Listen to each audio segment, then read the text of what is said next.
Hello friends, this Amresh Kumar and welcome to our YouTube channel keep learning with Amresh Kumar. Dear friends, इस video में हम करने वाले हैं एक और most important theorem based on Euclidean ring. तो बेटा इससे पहले अगर आप प्रीवियस वीडियो नहीं देखी है प्लेलिस्ट में जाके रिंग थ्योरी प्लेलिस्ट में जाके देख ले, चैनल पे मेरी प्लेलिस्ट में पड़ी हुई है वो सभी वीडियोज़। तो बेटा आप चैनल पर नए हैं तो चैनल को सब्सक्राइब कर लें ताकि आपको आने वाली वीडियोज़ जो हैं उनका नोटिफिकेशन सबसे पहले मिलता रहे। तो बेटा without waiting much more time will start our theorems. Theorem says that an element in a principal ideal domain is prime element if and only if it is irreducible। तो आपको एक प्रिंसिपल आइडियल डोमेन गिवन है, उसका कोई भी element आपको prime लेके चलना है और प्रूव करके दिखाना है कि वो इररिड्यूसिबल है। सेकंड टाइम क्या, आपने किसी एलिमेंट को इररिड्यूसिबल लेके चलना है और प्रूव करके दिखाना है कि वो आपका जो एलिमेंट है वो प्राइम एलिमेंट हो। बेटा ठीक है, दोनों केस करेंगे। तो स्टार्ट करते हैं बेटा।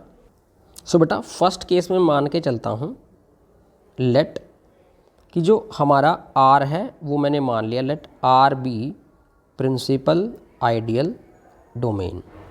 मैंने आर को क्या मान लिया बेटा, प्रिंसिपल आइडियल डोमेन मान लिया।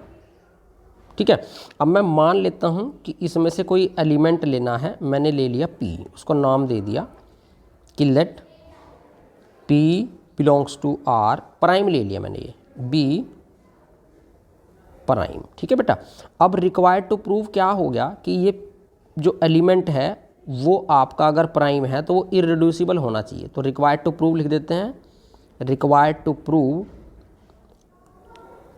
P is irreducible. इररिड्यूसिबल हमें ये दिखाना है बेटा। अब देखो ये इररिड्यूसिबल कब होगा, जब हम पी को रिड्यूस ना कर सकें दो नंबर्स के प्रोडक्ट में। ऐसे नंबर के केस में होता है, लेकिन यहाँ पे कैसे होगा, प्रिंसिपल आइडियल डोमेन या रिंग के केस में मैंने मान लिया कि जो P है ना बेटा वो दो नंबर्स के प्रोडक्ट में लिखा जा रहा है, A और B की। अगर P को इररिड्यूसिबल दिखाना है तो फिर मुझे ये प्रूव करना पड़ेगा कि दोबारा से क्या, मैं दोबारा से रिक्वायर्ड टू प्रूव बनाता हूँ। तो दोबारा रिक्वायर्ड टू प्रूव लेटेस्ट क्या बन गया, आइदर A इज यूनिट, या तो ये दिखाओ कि A यूनिट है या आप ये दिखाओ कि बेटा B यूनिट है।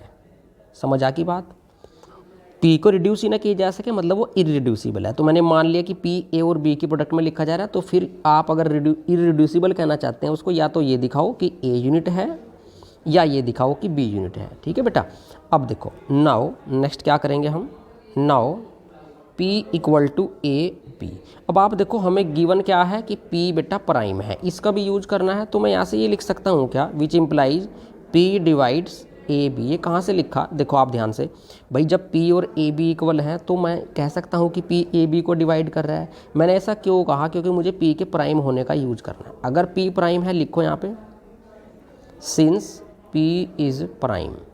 अगर P प्राइम है बेटा देयरफॉर या तो P A को डिवाइड करेगा या मेरे बेटा P जो है वो B को डिवाइड करेगा। अब दोनों केस हम एक बार लेके चलते हैं। अगर मैंने मान लिया, इसको हटा देते हैं यहाँ से, अगर मैंने मान लिया इफ़ P डिवाइड्स A कि बेटा P A को डिवाइड कर रहा है, देन क्या होगा, जो A है वो कैसे लिखा जाएगा, P into M for M belongs to R। भाई A बराबर कैसे दिखेगा, P इंटू सम R का एलिमेंट कोई भी ऐसा दिखेगा। नाउ अब हमारा जो है बेटा यहाँ पे P किसके बराबर है, ए बी के बराबर है। इसको उठाते हैं यहाँ से, now P equal to A B. मैं क्या करूँगा यहाँ से, जो मेरी ये A की वैल्यू आई है अभी अभी यहाँ पे बेटा, ये वाली वैल्यू मैं पुट करूँगा यहाँ पे इसमें A की प्लेस पे। तो क्या हो जाएगा, A की जगह P M और B as it is. Left side ले आओ बेटा, P minus P M B equal to 0। दोनों में P कॉमन है मेरे बेटा, तो यहाँ बच गया 1 minus M B equal to 0। P तो 0 हो नहीं सकता क्योंकि P प्राइम है। तो यहाँ पे लिख देना कि which implies 1 minus M B क्या होगा, 0। क्यों, क्योंकि बेटा P हमारा नॉन जीरो है, वो प्राइम है। ठीक है बेटा, तो यहाँ से क्या आ गया, M और B की प्रोडक्ट 1 आ गई। इसका मतलब तो क्या हो गया कि जो B है वो 1 को डिवाइड कर रहा है। ऐसे लिख देते हैं इसको, ऐसे लिख सकते हैं भाई कि विच इम्प्लाइज B डिवाइड्स 1। अगर B 1 को डिवाइड कर रहा है तो B क्या बन गया, यूनिट बन गया। ठीक है बेटा, तो हम क्या प्रूव करना चाहते थे कि B यूनिट होना चाहिए, या B यूनिट हो या A यूनिट हो। तो इस केस में हमने दिखाया कि B यूनिट है, किसी एक को ही दिखाना है। तो हैंस प्रूफ कि जो P है वो इररिड्यूसिबल होगा। अगर मैं यहाँ लेके चलता, अब तो लेके चला P डिवाइड से, अगर मैं यहाँ पे लेके चलता कि P डिवाइड्स B, तब मेरा A यूनिट आ जाता। तो कोई सा भी केस आप लेके चल सकते हैं। अब हम इसका कन्वर्स पार्ट करेंगे। कन्वर्स पार्ट में क्या करेंगे बेटा, हम P को इरेड्यूसिबल मान लेंगे, कोई एलिमेंट P ले लेंगे, तो हम प्रूव करके दिखाएंगे कि वो जो P है ना वो प्राइम नंबर है। ठीक है, उसके लिए पहले मैं इसको इरेज कर दूँ। सो बेटा इस केस में मैं लेके चला कि let P belongs to R be irreducible. Irreducible, मैं P को कोई एलिमेंट लेके चला R से जो इरेड्यूसिबल है, सच दैट, इस तरीके से लेके चला बेटा कि ये P ना, सच दैट ये P जो है वो A और B की प्रोडक्ट को डिवाइड कर रहा है, ये मैं मान के चला। अब मुझे जो रिक्वायर्ड टू प्रूव है वो करना है P प्राइम हो। तो इसका मतलब P को प्राइम करने के लिए मुझे एक ही प्रूव करना पड़ेगा कि या तो P A को डिवाइड करे मेरे बेटा, या P आपका B को डिवाइड करे। ठीक है, मैंने मान लिया कि P इरेड्यूसिबल है और P A B की प्रोडक्ट को डिवाइड कर रहा है। अगर P प्राइम होगा तो या तो वो A को डिवाइड करेगा या B को डिवाइड करेगा। जब भी आइदर वाला केस हो कि या तो आप दिखाना है P A को डिवाइड करे या B को, तो ऐसे में कैसे करें। अगर आपने देखो मान लिया कि P A को डिवाइड कर रहा है, तब तो कुछ प्रूव ही नहीं करना, क्योंकि मान ही कहीं चले आप एक को, कोई एक प्रूव करना है। अगर आपने मान लिया P B को डिवाइड कर रहा है, तब भी कोई एक को मान के चले आप, तब आपका ये भी ऑटोमेटिकली प्रूव हो गया। तो हम ऐसे केस में किसी एक को नॉट ट्रू मान के चलते हैं, या तो P does not divide A या P does not divide B। तो मैं मान लूँगा कि लेट P जो है बेटा वो A को डिवाइड नहीं करता। ठीक है बेटा, अब एक बात और, नाउ मैं यहाँ पे कह रहा हूँ कि नाउ P और A दोनों के दोनों कहाँ से हैं, आपके R से हैं, क्योंकि P मैंने R से मानना है, P डिवाइड A को कर रहा है। इसका मतलब जो A और B है ना बेटा वो भी मेरे R से ही चला, सब कुछ R से चलता है। यहाँ डिवाइड वाले केस में डिविजिबिलिटी अगर R में है तो R में ही चलेगा सब कुछ। अब P A R से हैं और R है आपका प्रिंसिपल आइडियल डोमेन।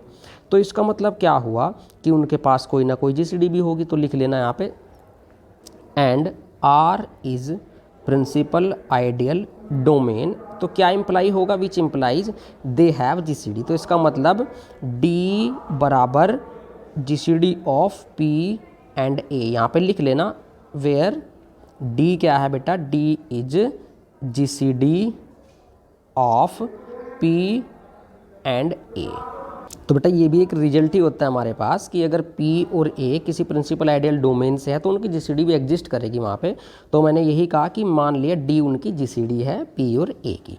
अब नेक्स्ट देखो क्या, नेक्स्ट मैंने ये कहा कि अब हम GCD की प्रॉपर्टी लगाते हैं कि विच इम्प्लाइज, अगर D GCD है P और A की तो D बेटा P को भी डिवाइड करेगा एंड D आपका A को भी डिवाइड करेगा। अगर D GCD है P और A की, लेकिन अगर D P को डिवाइड करेगा तो P कैसा दिखेगा, P कैसा दिखेगा, P बराबर D इंटू सम R का एलिमेंट एंड D कैसा दिखेगा बेटा, A इंटू सॉरी A, यहाँ पे A लिखेंगे, A इक्वल टू नीचे वाला एलिमेंट होता है ना, तो A equal to D into some R का एलिमेंट। मैंने Y कह दिया, जहाँ पे लिखना पड़ेगा कि X Y कहाँ से हैं बेटा, दोनों R से हैं। दोबारा देख लो इसको, मैंने कहा कि बेटा जो D है अगर वो P को डिवाइड कर रहा है तो P बराबर dx लिखा जाएगा, और D डिवाइड A को कर रहा है तो A बराबर dy लिखा जाएगा, जहाँ पे x y दोनों R से हैं। ठीक है बेटा, नाउ अब मैं एक क्लेम करता हूँ। देखो मैं मान के चलता हूँ कि जो D है ना वो यूनिट नहीं है। इफ़ D, इसका क्या प्रूफ रिजल्ट आएगा अभी पता चलेगा आपको, ध्यान से देखना। मैंने मान लिया कि D is not a unit. अगर D यूनिट नहीं है तो क्या होगा, देखो बेटा अगर D यूनिट नहीं है और आप कह रहे हैं कि P इक्वल टू dx है, और साथ में यहाँ पे ये भी है कि एंड P कैसा एलिमेंट हम मान के चले हैं, इरेड्यूसिबल, P इज इरेड्यूसिबल, ये तो हम मान के चले ही हैं बेटा, यहाँ पे P इरेड्यूसिबल है। तो मैंने इस केस में मान लिया कि D यूनिट नहीं है और P इरेड्यूसिबल है, और यहाँ से फिर क्या इम्प्लाई होगा कि भाई D यूनिट नहीं है, तो इसका मतलब तो X को यूनिट होना पड़ेगा, X इज आ यूनिट। इसको समझते हैं, देखो कैसे भाई। P को ना आप दो एलिमेंट के प्रोडक्ट में लिख रहे हो और P है इरेड्यूसिबल। पहली चीज़ तो P दो एलिमेंट के प्रोडक्ट में लिखा ही नहीं जाएगा, अगर लिखा भी गया तो उनमें से कोई एक यूनिट होगा। अब D को हमने कह दिया कि वो यूनिट है ही नहीं, तो इसका मतलब भाई X यूनिट है। समझ आ गई बात ये। अगर X यूनिट है तो उसका इन्वर्स भी एग्जिस्ट करता होगा, तो लिख लो यहाँ पे which implies X inverse belongs to R। उसका इन्वर्स भी एग्जिस्ट करता होगा अगर वो यूनिट है। ये यूनिट की प्रॉपर्टी होती है बेटा। अब देखो यहाँ से क्या होगा, इसका मतलब क्या होगा कि बेटा जो मैंने ये लिखा है कि नाउ, इसको दोबारा से उठा लो कि P equal to D X. इसका मतलब ये हुआ कि मैं यहाँ पे अगर दोनों साइड X इनवर्स की मल्टीप्लाई कर दूँ तो होगा क्या, देखो ऐसे लिख लो इसको, P X इनवर्स, P मैंने X इनवर्स की पोस्ट मल्टीप्लाई कर दी और D X इनवर्स वो बन जाएगा 1। तो इसका मतलब जो D की वैल्यू है वो क्या आ गई, PX इनवर्स आ गई। समझ आ गई बात। तो मैं इस P की D की वैल्यू को, इस वाली D की वैल्यू को बेटा कहाँ पुट करूँगा, यहाँ पे पुट कर दूँगा। ठीक है, यहाँ पे है A equal to D Y, तो यहाँ पे है A इक्वल टू D की वैल्यू क्या आई है, देखो दोबारा से D की वैल्यू आई है PX इनवर्स, तो यहाँ पे लिखूँगा PX इनवर्स और आपका ये क्या है इसके साथ में डी वाई, तो y एज इट इज़, तो बेटा y एज इट इज़। ठीक है, तो ये बन गया। यहाँ से होगा क्या, यहाँ से ये हो गया बेटा कि विच इम्प्लाइज A कैसे लिखा गया, A इक्वल टू P और ये X इनवर्स y। अब X भी R से है, X इनवर्स भी R से है, Y भी R से है, तो इसका मतलब दो नंबर्स की प्रोडक्ट X इनवर्स Y वो भी R से होगी, क्योंकि R प्रिंसिपल आइडियल डोमेन है। तो इसका मतलब तो फिर मैं ये कह दूंगा कि विच इम्प्लाइज P डिवाइड से। समझ आ रही है बात। क्योंकि क्या लिखा गया, यहाँ पे लिखा गया A equal to P into some multiple, तो यहाँ पे ऐसे लिख लो कि which implies A divides P। ठीक है, ये ज़्यादा बेटर रहेगा कि P डिवाइड से, क्योंकि आपका ऐसे आ जाएगा। क्या क्या प्रॉपर्टी होती है इसकी कि भाई नीचे वाला नंबर A बराबर P इंटू सम नंबर R का लिखा जाए, तो वो लिखा गया तो इसका मतलब P डिवाइड A को कर रहा है। बट हमें पता है कि P जो है वो A को डिवाइड नहीं कर रहा, इसका मतलब तो ये क्या है, कॉन्ट्राडिक्शन है। ये कॉन्ट्राडिक्शन क्यों आई, क्योंकि हम मान के चले थे कि D ना यूनिट नहीं है। इसका मतलब क्या है, विच इम्प्लाइज, डायरेक्ट लिख लो यहाँ पे D इज़ आ यूनिट। ठीक है मेरे बेटा, तो D यूनिट है। अगर D यूनिट है तो उसका इन्वर्स भी एग्जिस्ट करता होगा। इसको देखो कैसे यूज़ करेंगे। अब यहाँ से क्या होगा भाई, D हमने यूनिट कर दी। नाउ अब एक चीज़ मुझे पता है बेटा, यहाँ पे पेन चेंज करके लिखते हैं। नाउ कि जो D है ना वो GCD थी आपकी P और A की। ठीक है बेटा, पिछले पेज पे जाके देख लो, यहाँ पे लिखा था हमने कि D is GCD of P and A। इसका यूज क्या होगा, मैंने एक थ्योरम कराई थी आपको कि किसी भी GCD को आप, जिनकी वो GCD है दो नंबर्स की, उनके लीनियर सम में लिख सकते हैं। प्रीवियस वीडियोज आप प्लेलिस्ट में पढ़िए रिंग थ्योरी के, वहाँ पे जाके देख सकते हैं। तो इसका मतलब ये हुआ कि मैं D को ऐसे लिख सकता हूँ, देखना कि D equal to P into U plus A into V, जहाँ पे A और V कहाँ के एलिमेंट होंगे, आपके प्रिंसिपल आइडियल डोमेन R के। ठीक है बेटा, ये हमें पता है। अब यहाँ से क्या होगा, क्योंकि मेरा D यूनिट है तो इसका मतलब D इनवर्स भी यहाँ पे लिख सकता हूँ मैं, बिलोंग करेगा R में। अब मैंने क्या किया, दोनों साइड बेटा D इनवर्स की मल्टीप्लाई करा दी। ठीक है, तो यहाँ से क्या हो जाएगा, D inverse D equal to D inverse P, इसको इरेज करके लिखते हैं, D inverse PU plus D inverse AV। ठीक है बेटा, D इनवर्स D क्या हो जाएंगे 1, तो यहाँ से क्या आ गया 1 equal to D inverse PU plus D inverse. अब आप ये कहोगे सर इतना सब कुछ क्यों कर रहे हैं। अभी आपको देखो प्रूफ क्या करना है फाइनल में, यहाँ पे हमें प्रूव करना था, मैंने बताया था आपको कि आपको प्रूव करना है या तो P A को डिवाइड करे या P B को डिवाइड करे। P डज नॉट डिवाइड हम मान के चलें तो A की प्रूव करना है P डिवाइड्स B। अब मैं यहाँ पे लिख के बताता हूँ आपको, हमें प्रूव करना है बेटा कि P A को डिवाइड करे, P B को डिवाइड करे। अब मैंने बताया इसका मतलब P B को डिवाइड कब करेगा, जब आप ये दिखाएं कि B बराबर ना P इंटू सम नंबर R का दिखे, तो हम कहेंगे कि P B को डिवाइड कर रहा है। तो मेरा एम यही है। अब तो 1 बराबर लिख दिया, अब मैं B बराबर लाना चाहता हूँ, तो मैंने यहाँ पे दोनों साइड B की मल्टीप्लाई कर दी यहाँ पे, तो क्या हो जाएगा B equal to D inverse PUB plus यहाँ पे क्या हो जाएगा D inverse AV as it is और B की मल्टीप्लाई। ठीक है, अब यहाँ से इरेज करता हूँ इसको, इस साइड लिखते हैं। देखो इसको क्या हुआ है बेटा, ये चाहे इसको ऊपर से भी इरेज कर लो, इसका कोई यूज नहीं है। अब यहाँ से इसको इरेज कर दो। तो बेटा अब कैसे होगा, पेन चेंज कर लेते हैं, बिल्कुल नया पेन।